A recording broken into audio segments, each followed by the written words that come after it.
Story time kung bakit nawala yung cellphone ko. Yung may nagiinuman sa harap ng bahay namin. Actually, uminom din nun sila ate ata o sila kuya. Nagsa-cellphone ako noon and inutusan ako ni kuya kumuha ng isang bangko. Isang bangkuan na yun, inabot ko kay kuya bang hawak ko yung cellphone ko.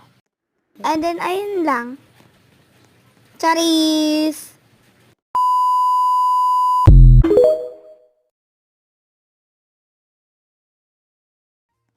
And ayun nga guys, pagka abot ko ng upuan kay kuya, naisipan kong lumabas para makapaglaro dahil hindi na ako masyadong lumalabas. Doon na ba yung fart natin?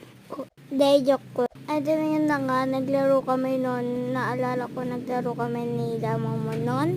Momon, Mengay, Iber, Text, shout out sa inyo. Naglaro kami noon and then pagbalik ko sa bahay, nahanap ko yung cellphone ko para manood na kasi pagod na ako maglaro. And then kung saan ko na siya hinanap sa cabinet, sa damitan ko, and hindi ko mahanap.